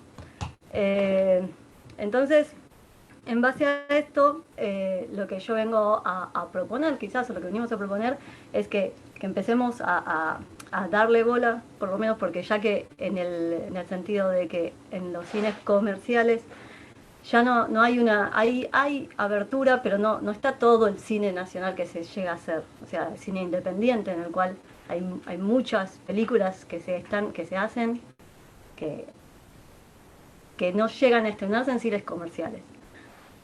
Y en los lugares que podemos verlos es en los festivales. En los festivales que hay, no sé si somos todos de acá, de la provincia de Buenos Aires, pero hay en todo el país. Hay festivales en los cuales ya les vamos a mostrar cómo pueden buscarlos, cómo pueden encontrarlos y cómo también, no sé si todos son realizadores, pero la gran mayoría quizás sí, el encontrar y mandar sus materiales. Porque es una buena ventana en la cual uno puede mostrar lo que está haciendo, lo que se está haciendo y también conocer al par, al que está trabajando igual que vos y tratando de mostrar su trabajo, ¿no? Su arte en sí. Pero hay muchísimos festivales. muchísimos, tantos que están en la reconocidos o que reconocidos entre comillas en el Inca, en el cual uno puede entrar a la página del Inca y puede encontrar ahí el festival de acá, de allá. También hay festivales que están por fuera y que también son importantes, o sea, también apoyarlos, que ellos, es muy difícil hacer festivales, organizarlos, tratar de mostrar, y tratar de que esa gente está tratando de mostrar nuestros trabajos, y es muy bueno. Esto que estamos viendo ahora es una página, hay 3 páginas de cuales le vamos a pasar para que ustedes tengan, para buscar festivales, para mandar, tanto para mandar, o si no para curiosear y para saber los festivales que se hacen internacionalmente y nacionales también están. O sea, estas páginas son muy buenas porque podemos ver, buscar, pones Argentina y te aparecen muchísimas festivales nacionales en los cuales está en La Plata, en FEPSAL, o sea, de cualquier parte de nuestro país. Para los que son realizadores, lo que yo les podría decir o aconsejar, en el sentido de estar atentos a las bases y condiciones. O sea, cada festival, por más que son muy parecidos, estas bases y condiciones cambian en el sentido de duración de cortometraje, algunos tienen una temática específica, quizás ya en el título podemos encontrar Festival de Cine Queer, y bueno, ya sabemos qué estilo de película van a ir ahí. Si es que vos hiciste algún corto, algún cortometraje o lo que fuera, o qué tipo de película nos vamos a encontrar ahí. Entonces es importante ver esto, para justamente lo que estoy diciendo de los realizadores. Quizás está bueno también cuando uno está haciendo un cortometraje o un largometraje, en la época, empezar a armar las cosas desde antes, a medida, yo qué sé, yo diría de mientras estás editando, ir armándote esa carpetita que seguramente la mayoría te va a pedir foto, tráiler, afiches, hasta un CV o una biografía del director, la sinopsis. Son cosas que aunque no crean que quizás tenés, pero llevan tiempo de organizarla y de ponerlas todas juntas y de buscar después los festivales. Por eso están buenas estas páginas en la cual vos ponés festivales de Argentina y te aparecen absolutamente todos, o la gran mayoría. Pero después podés también entrar al Inca, no sé si Brenda, si querés mostrar el mapa. Lo que está bueno, le vamos a tratar de pasar, también yo tengo un PDF que se hizo en el 2015, ese es el PDF ese es un catálogo, ese es el catálogo que hizo el Inca, con todos los festivales y nacionales. Esto es exclusivamente nacional, o sea, lo que hace el Inca es separar a la República Argentina en sectores, el NOA, el NEA y así, y junta todos los festivales. Ahí tenemos absolutamente, acá es en la página 77, como pueden ver, acá te dice todo. Hay desde muestras de festivales, o sea que no es competencia, sino muestras de largometrajes, de cine, de cortos, y están también los que son de competencia, exclusivamente festivales donde hay también competencia, en los cuales ahí podemos mandar los cortos.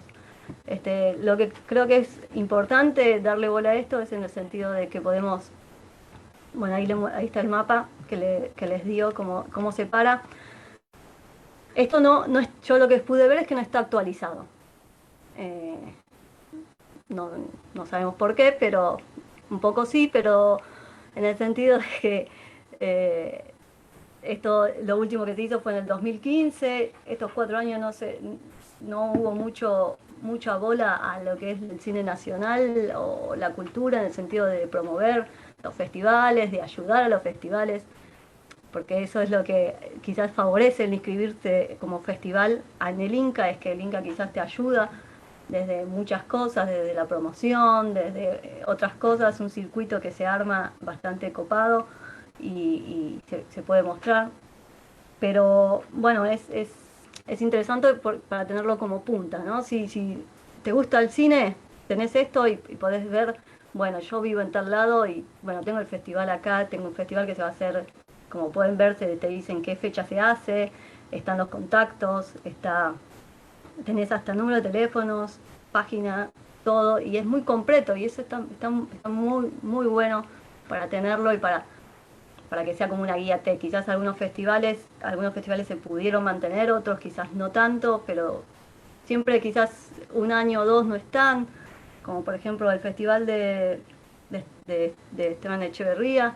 Sí, el último que pude ver que se hizo fue en el 2016, que por suerte tuve el agrado de participar, y es lamentable que en estos últimos tiempos no pude estar y continuar mostrando el cine, o sea, y cine nacional, en los cortometrajes, ahí es muy importante. También hay un cine, hay en Quilmes, hay un cine que se llama Cine Inversivo, que se hizo por primera vez el año pasado, que es muy interesante, que es el cine con tecnología 360, o sea, poniéndose los anteojos tipo 3, esos 3D, pero en realidad es cine hecho en 360, o sea, es una experiencia nueva que está bueno también ir a ver, que se está haciendo de a poco. Ahí se proyectaban como 3 largometrajes, 6 cortos con esta tecnología nueva, y ahí es como que vamos viendo y conociendo nuevas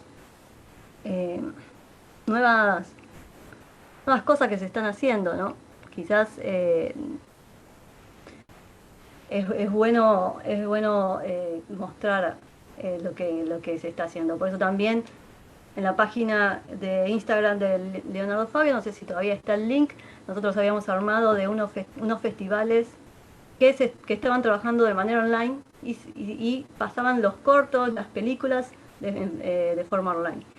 Seguramente tenemos que modificar algunos que ya no están y otros que están nuevos, pero bueno, época de parciales, disculpen si está un poco atrasado, pero seguramente ahí entran, ahí también si quieren está el link que es un documento de Google, en el cual hay muchas películas y muchos festivales cuales tomaron ahora este modo online, y que podemos ahí ver nuestro cine.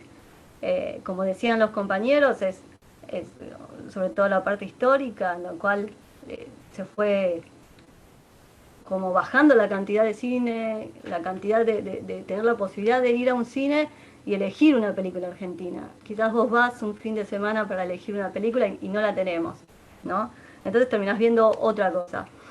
Entonces a veces el ver, creo que ahora, no sé, quizás es un pensamiento mío, pero quizás estoy equivocada, pero el ir o el enfrentarte o ver una película argentina a veces es chocante, ¿no? A veces te choca y decís, pero es una porquería o lo que fuera, pero es por esto mismo, ¿no? No estamos acostumbrados a vernos a nosotros mismos, en cierta forma, y a veces el vernos a nosotros mismos es medio chocante.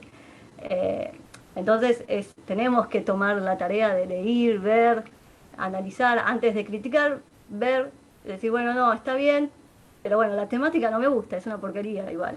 O sea, te puede pasar, pero antes de decir que es una porquería porque dicen muchas puteadas o porque no sé qué, pensarlo un poco más. Y creo que desde este espacio y lo que estamos tratando de hacer es eso, es un poquito, un granito de arena a que empecemos a ver un poquito más nuestro cine, a tratar de realizar nuestras cosas, y desde el lugar donde estábamos, ¿no?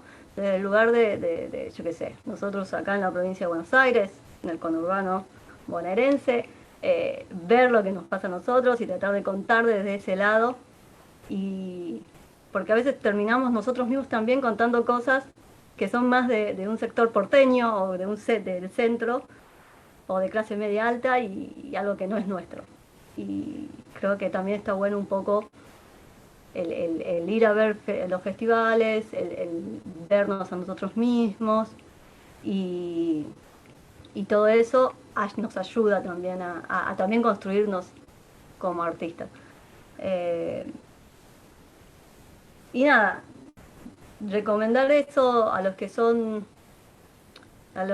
realizan cortometrajes, los que son realizadores, el tener en cuenta estas cosas, de empezar desde antes, quizás un poquito antes, para ya estar listos, para cuando llegue la hora de mostrar sus cosas, porque es importantísimo. Aparte, por más que quizás no estés contento con tu trabajo final, es buenísimo el poder mostrarlo y darte cuenta que quizás hay cosas que vos pensabas que no funcionaban, que funcionan perfectamente. Y eso te das cuenta cuando el público, la gente lo ve, gente que no tiene nada que ver con vos. Entonces, está buenísimo tratar de mostrarlo por más que no estés de acuerdo con tu trabajo. Y nada, y después ahí ves y conoces gente y está buenísimo, nada más. No sé si ahí preguntó Darío de las páginas, que no sé si se podrán pasar por acá, Brenda ahora las va a pasar, y no sé si se pueden pasar los PDFs. Si no se pueden pasar los PDFs por acá, seguramente vamos a tratar de mandarlos por mail a todos, el PDF del catálogo del festival, que es buenísimo. Ahí comparto el índice con todos los festivales que había y Ok, después. ok, sí. Y así lo tienen y tienen en cuenta esto. Si te gusta ver cine, también el catálogo de festivales sirve muchísimo, porque sabes que tenés no sé, a un colectivo de distancia, un festival que es de tal tiempo y podés ir a ver cosas que se están haciendo acá y conocer más a nuestros realizadores o futuros realizadores en potencia, ¿no? Y más o menos es eso lo que vendría a ser lo mío, ¿no? No sé si alguien tiene alguna pregunta en particular sobre los festivales o sobre algo que me haya dicho que no queda claro. Cualquier consulta la pueden ir irse haciendo ahora. Gracias, Laura. Bien, ahora. Así que habilitamos para que el que quiera vaya haciendo preguntas. Yo ahora paso por el chat los links.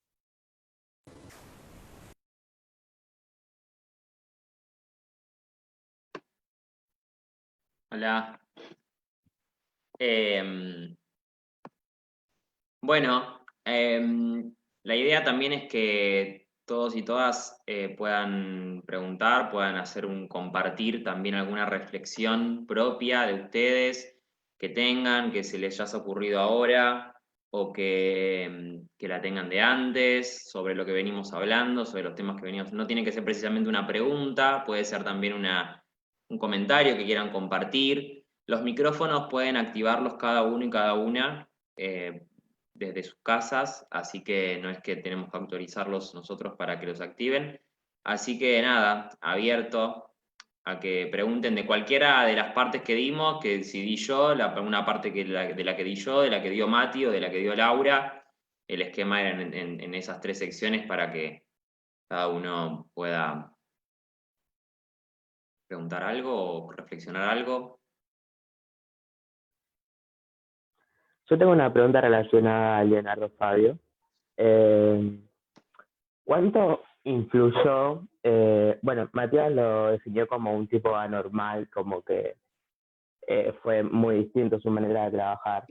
Y él, cuando empezó a dedicarse a la música, como que un poco frenó con el cine. ¿Cuánto influyó su carrera como cantante en las películas que luego hizo? Está muy buena la pregunta. Eran sus dos mundos que al mismo tiempo él pudo seguir haciendo. Él dejó de hacer películas, pero también porque estuvo prohibido. No sé si lo mencioné. Entonces él, en medio de ese rodaje, él ya cantaba, ya tocaba la guitarra, pero tenía varios hermanos, amigos en Mendoza. Entonces la música de él siempre estuvo. Lo que pasa es que nunca lo había hecho de forma profesional. Él lo descubre uno de los técnicos o un productor y él empieza a cantar, pero influye para bien, porque él gracias a la canción conoce todo Latinoamérica. Él lo que dice en uno de los reportajes es que agradece a haber descubierto también su otra pasión, ¿no? De la música, porque él en los lugares donde viajaba podía ver, conocía a la gente humilde y conocía a los grandes poderosos del mundo, y bueno, está en el historial de toda la familia. No sé si responde a la pregunta. Sí, perfecto. Son- Muchas gracias. Gracias.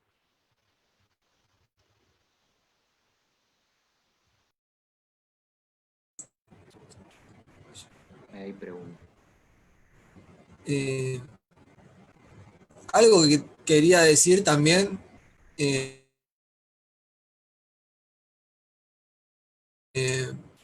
me pasó yo cuando empecé con el cine,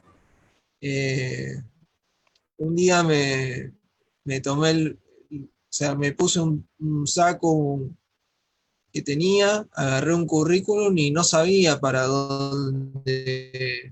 Yo empecé con el tema del cine en el 2010 a estudiar y quería conseguir algún laburo. Y me fui al centro y bueno, antes no había o sea, yo no tenía conocimiento de internet ni había lugares donde uno no se animaba a decir, bueno, vengo.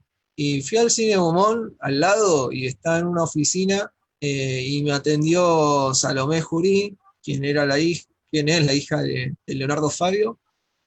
Y uno de los consejos que me dijo, yo no sabía quién era, eh, me anotó en una hoja que todavía guardo y me dijo que golpee puertas. O sea, este mismo consejo lo doy para ustedes, ¿no? Que más allá de la cuarentena o organizarse en no quedarse. Me pasó la dirección del Inca, que yo no sabía dónde era, y después fui varias veces, hasta el año pasado, fui a preguntar, pero para darme a conocer también, no, para no quedarme. ¿Viste? Eso está bueno todavía.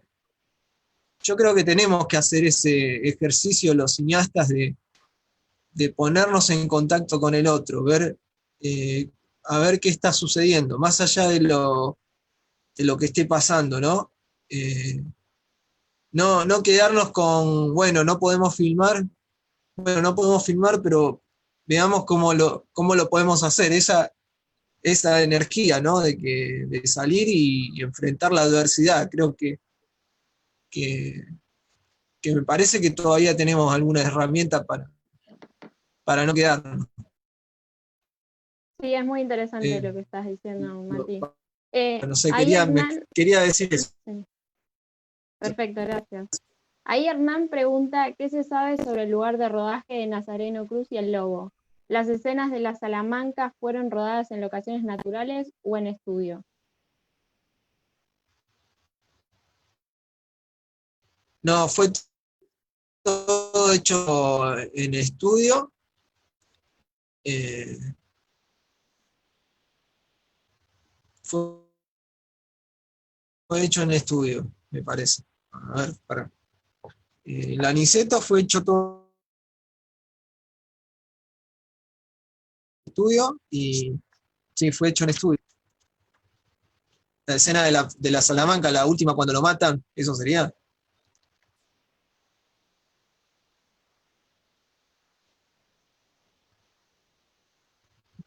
Hola, hola. Ahí está. Sí, ¿qué tal? Sí, Hola, Hernán. preguntaba todas las escenas de la Salamanca cuando están dentro de la cueva, que hay muchas personas, un lugar grande, amplio, que da la sensación de subterraneidad, pero no sabía si eso había sido una recreación en estudio o algún sitio natural de Argentina. ¿Y en qué provincia, en qué lugar se rodaron los exteriores, que nunca pude enterarme? Bueno, los exteriores no lo sé, pero lo que sí sé que, bueno, en esa escena que vos estás diciendo, que también hay un Jesús, no sé si lo Sí, notaste a lo sí, sí, sí. lejos. Sí, Bueno, sí, todo eso a eso fue, me refiero.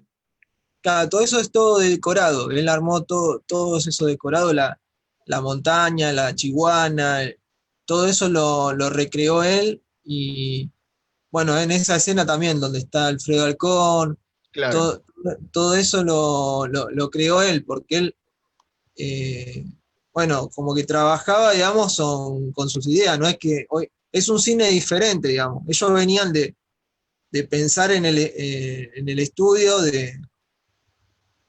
o sea, es como que antes, nosotros estamos acostumbrados, vamos a ver una locación y ahí filmamos. Ellos venían con la idea de recrear los decorados, de hacer dibujos, hacer las pinturas, hacer todo un trabajo de arte bueno, que hoy capaz que no estamos acostumbrados, digamos, era como un más industrial.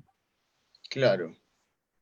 Y bueno, sé que se guardó mucho silencio respecto a dónde fueron rodados los exteriores, y bueno, por eso quería saber si vos o alguno tenía alguna información o algún rumor. No, no lo sé. Sé que también hay una duda en dónde se filmó Aniceto. Dicen que fue en un galpón que él hizo en Mendoza. Y también me dijeron que acá filmaron algunas cosas, pero la verdad que los exteriores no sé dónde lo... No, siempre me quedó la duda y cosas como que no. Bueno, muchas gracias. De nada, disculpa, gracias. No, por favor.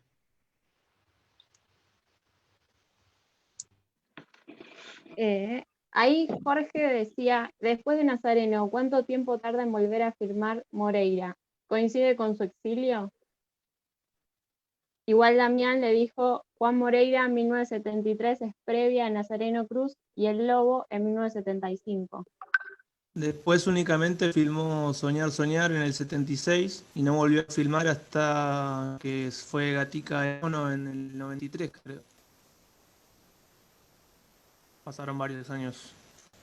Claro, sí, tal cual. Sí.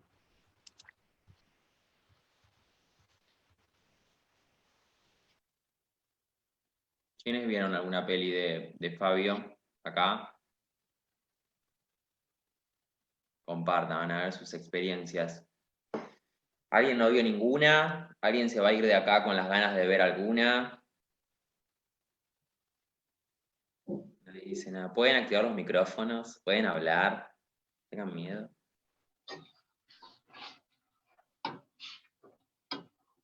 En el chat, Martín Pérez antes había dicho, yo quería sumar a un director de los que se hablaron al principio de los 80, que es Adolfo Aristarain. Laburó mucho con Lupi y sus películas abordan temas políticos interesantes. Ajá, buenísimo. Ahí dice Martín Pérez, yo no vi ninguna. ¿Cuál recomiendan para empezar? ¿Cuál recomendamos? Chan, chan. Y yo recomiendo Gatica, que es la película que él reconoce como la película de su madurez, digamos, donde él puede contar, y bueno, también, o sea, se une todo, ¿no?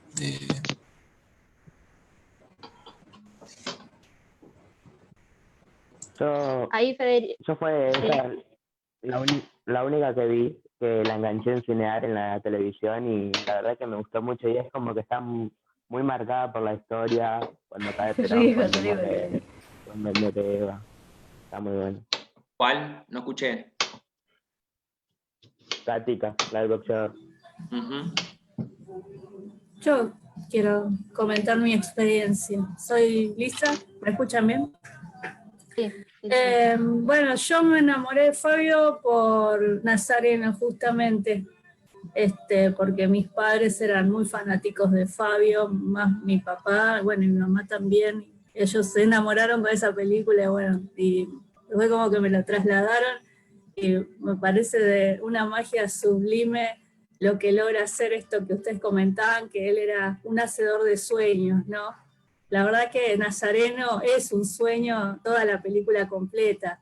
Y la verdad como él puede manejar los recursos de manera casi autodidacta y como, o sea, con sus propias manos, ¿no? No nada cosas que ya están hechas, sino que él puede manejar sus propios recursos y puede crear donde no hay nada, puede crear estas escenas, por ejemplo, de la pareja que baila en el agua con las flores, yo creo que esa escena es maravillosa y es irrepetible en el cine, ¿no? Para mí es única esa escena, así que bueno, por eso sigo mucho su carrera y más me aprendí en esta charla porque me apasiona mucho Leonardo Fabio.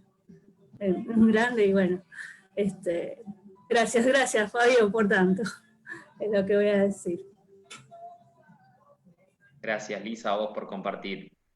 Bueno, de nada. Bueno, ahí en el chat Federico Gali dijo, yo vi solo El Dependiente, de la cual me acuerdo poco y nada.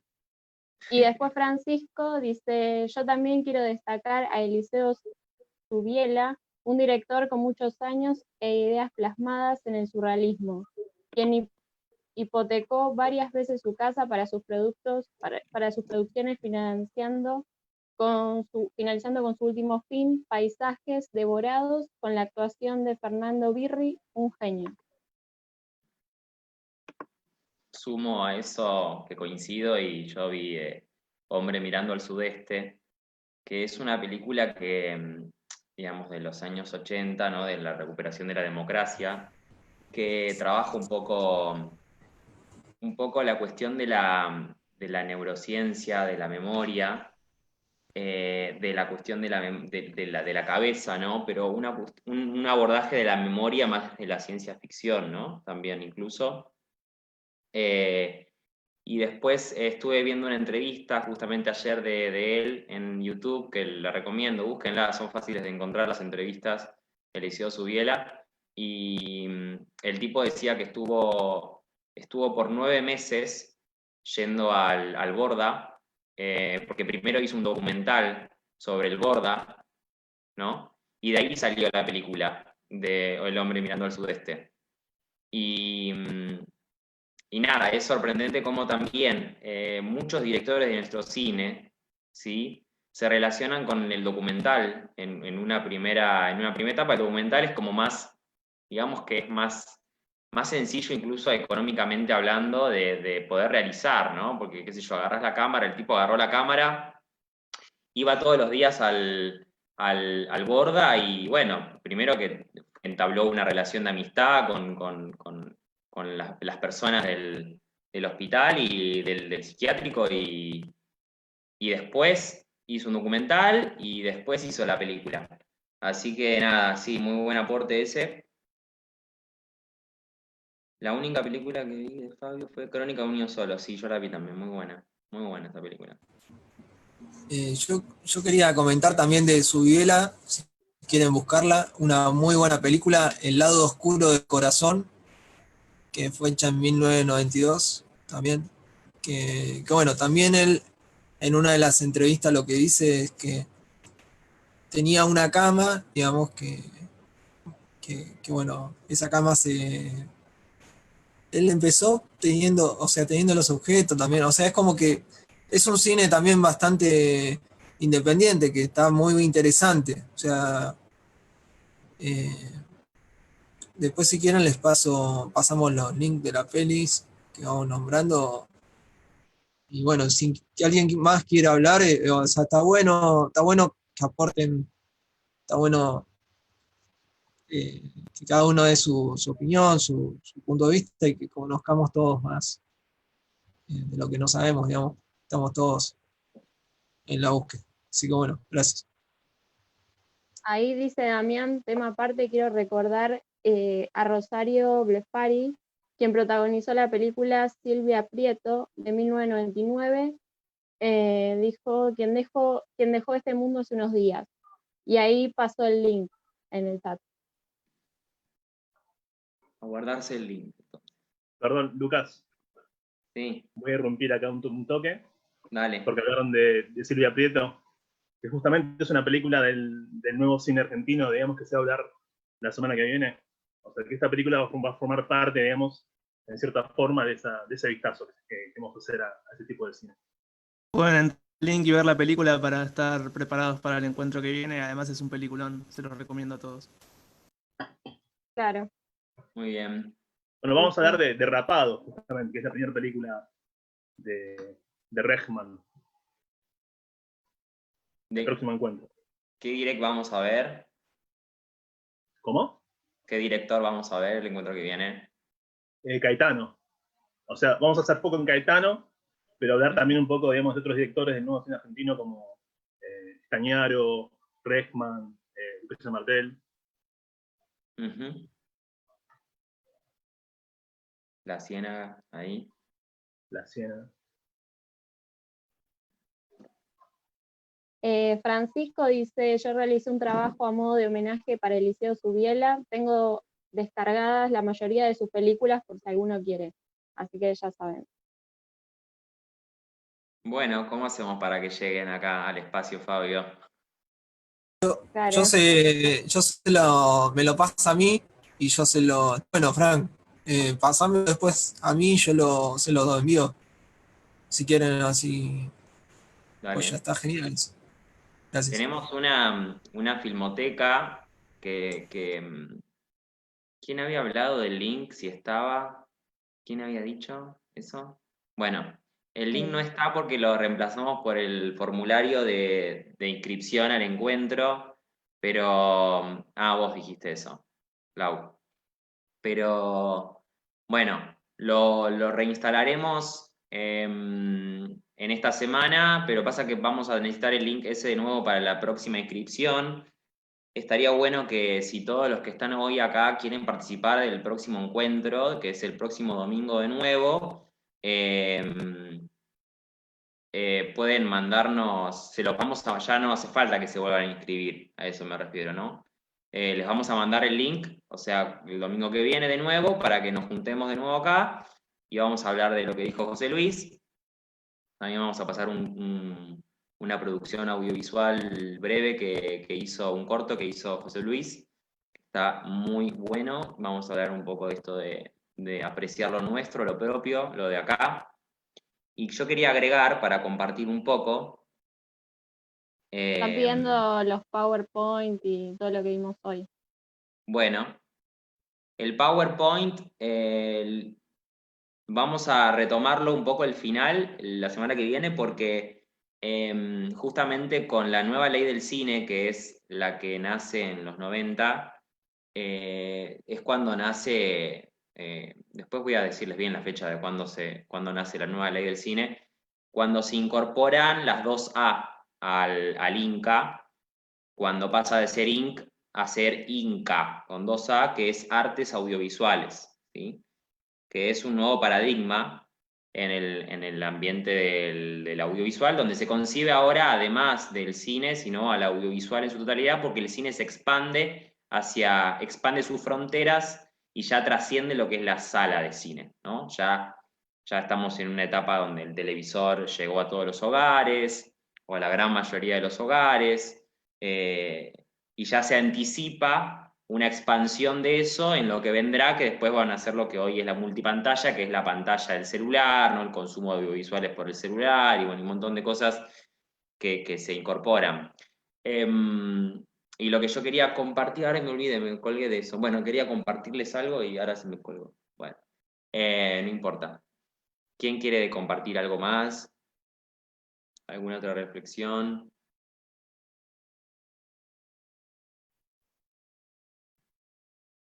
A ver qué era lo que quería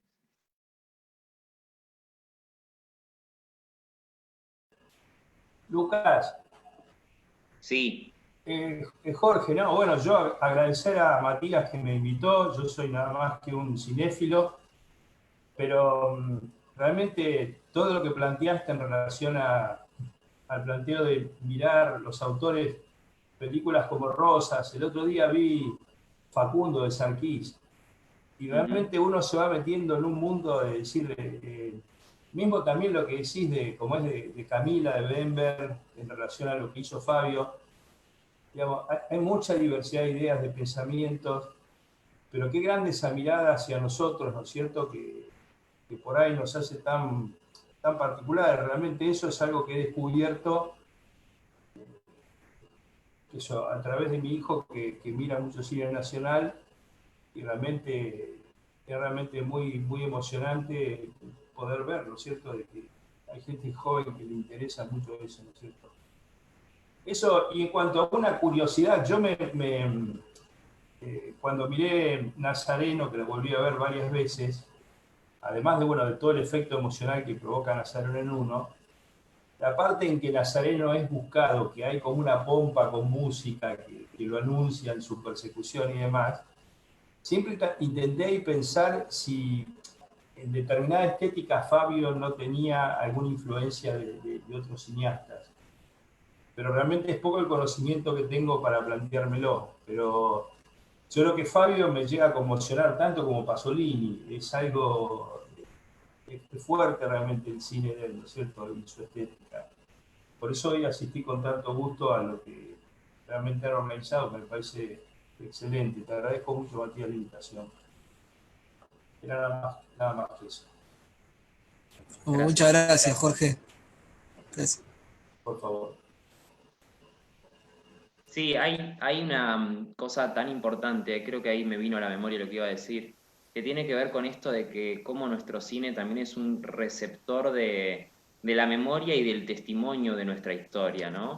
Y cómo con esto que decís vos, Jorge, de la diversidad, que nuestro cine tiene una diversidad muy rica en todo tipo, en ideologías, en perspectivas de la vida, en qué hechos históricos algunos cineastas registran y qué otros hechos registran otros, y cómo podemos hacer a través del cine un recorrido, a través de todo el crisol, que es muy amplio, del pensamiento de nuestra identidad desde todos los puntos de vista, ¿no? Desde el punto de vista más popular, desde el punto de vista más clase media, desde el punto de vista más desde la oligarquía, incluso directores de cine que han hecho películas, como Héctor Olivera, que han sido desde ideológicamente más opositoras por ahí al peronismo, y en otros momentos han hecho películas como La Noche de los Lápices, creo que es de él, que fueron muy buenas en su momento, ¿no? Como que atravesaron otro tipo de... Y también directores que han tenido eso, ¿no? Como que han atravesado un tiempo como que iban incluso acompañados a los climas de época, ¿no? Directores que fueron acompañados a los climas de época y se iban adaptando, y otros que no se adaptaron, que decidieron irse y volver cuando la Argentina proponía un ambiente un ambiente democrático, ¿no? Para poder hacer cine. Entonces, nada, eso me parece muy interesante, que todos y todas podamos atravesarlo y podamos verlo porque es nuestro, porque si no estamos todo el tiempo mirando cosas de afuera que la verdad que no tienen absolutamente nada que ver con acá. Sinceramente, el cine de yankee puede haber, ojo, puede haber narrativas que sean más locales del pueblo norteamericano, ¿no? De la cosmovisión del pueblo norteamericano. Pero hay películas que Estados Unidos hace para el mundo, ¿sí? Podemos hablar de terrorismo, podemos hablar de incontables cosas, de casos policiales, ¿no? Cosas que no tienen nada que ver con lo nuestro, ¿no? Donde en Estados Unidos, el otro día estábamos hablando me estoy extendiendo un poco, pero estábamos hablando con el grupo en el espacio Fabio sobre la película que estrenó en Netflix hace poquito, Corazonada, y le empezamos a dar con un caño, ¿no? Porque es esa figura del policía que es como CSI, ¿no? Comisarías que no son de acá, comisarías con blindex, con vidrio, todo muy moderno, y la verdad es que acá no tenemos esa visión de las fuerzas de seguridad. Nosotros tenemos otro tipo de sentido común en torno a lo que es una fuerza de seguridad y lo que hace y cómo ejerce su... No estamos acostumbrados a ver eso y como que no nos encaja eso, porque claro, es una película argentina que está configurada y pensada desde otro lugar, ¿no? Desde esas narrativas que no son propias. Claro. Yo lo que pensaba, también comparto también, pero también lo que me quedaba de decir es lo que decía Jorge, de cuáles fueron las influencias también de Fabio. Bueno, él veía de afuera, o sea, vio la película El Ciudadano de Orson Welles, y eso le fue como que es lo que él quiso hacer, y después veía mucho Fellini. Él se formaba yendo al cine, entonces no es que había una escuela de cine cerca ni nada de eso. El tipo pagaba la entrada, veía las películas de Fellini, de Soffici, y el negro Ferré, que no lo conozco, pero me lo voy a poner a ver, pues él, en una de las entrevistas también, que desde acá es un cineasta que él también veía mucho en las películas. Antes, convengamos que antes los cines tenían hasta 3 películas por día y la gente lo iba a ver. Hoy en día es como que estamos más en otra lucha, pero bueno, está bueno volver al sentimiento, ¿no? De ver algo de acá. Comparto también eso. Lucas, Sí, estábamos prestando atención a los comentarios de Facebook, que no me había dado cuenta que en la Ah. transmisión de ahí una persona, Laura, había contado, bueno, cuando estábamos hablando del lado oscuro del corazón, comentó es una hermosa película llena de poesía y después preguntó quién fue el director de Funes, Un Gran Amor. Y nada, le respondo, la película Funes, Un Gran Amor de 1993 es dirigida por Raúl de la Torre. Bueno, y ahora que estábamos hablando de los policiales, recomienda la película Muerte en Buenos Aires. Es una película de acá y es una buena película policial. Comparada con Corazonada, que le estamos dando con un caño. Pero no sé, alguien quiere ver una buena policial, ahí Laura recomienda eso. gracias por la recomendación. Funes es muy linda película. Tienen que verla. Que no la vio. Buenísimo.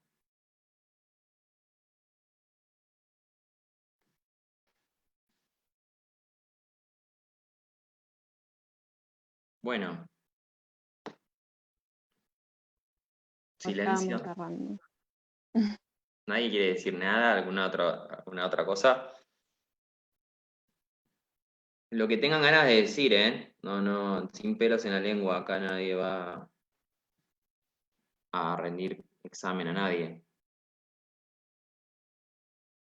Si no, cerramos. Igual hubo bastante participación, así que. Sí, hubo.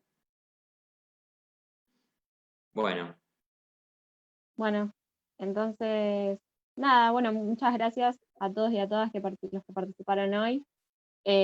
Como saben, la próxima vez vamos a ver a Adrián Caetano, así que nada, bueno, los esperamos. ¿Va a ser el próximo domingo? ¿Misma hora? Bueno, entonces el próximo domingo, que no sé qué fecha cae, pero igual vamos a estar comunicándolo vía Instagram, Espacio Leonardo Fabio, así que ahí nos buscan. Domingo 19. Ahí está, domingo 19 a las 17 horas. Agradecer también, Bren, a todos y todas que trabajaron por este encuentro. Es un laburo muy arduo. Agradecerte a vos, Brenda, también. Agradecerle a vos, a Laura, a Mati también, que formaron parte que trabajaron y que prepararon para hoy todas las exposiciones.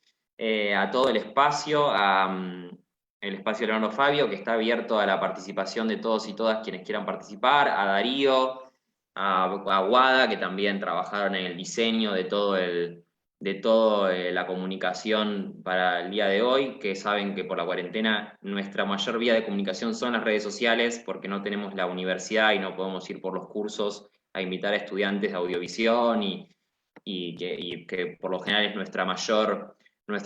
recurrimos a la universidad para buscar espectadores y participantes a estos encuentros y ahora no está esa posibilidad, pero las redes nos habilitan a esto.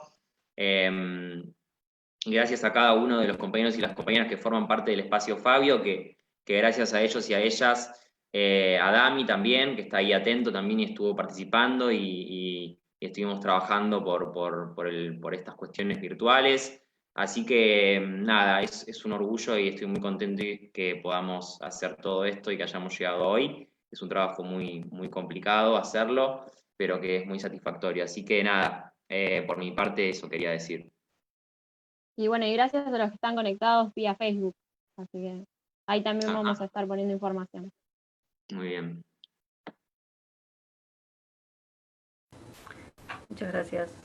Bueno. Mil gracias a todos. Gracias a todos. Nos vemos la próxima. Cuídense. Cuídense. Chao.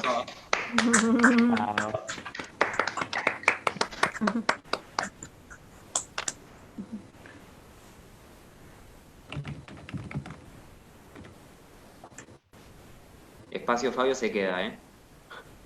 Ok. Arre, ¿quién sos? No, yo me voy. Se queda Espacio Fabio, no se van, Espacio Fabio no se va. Listo. Ahí se fue.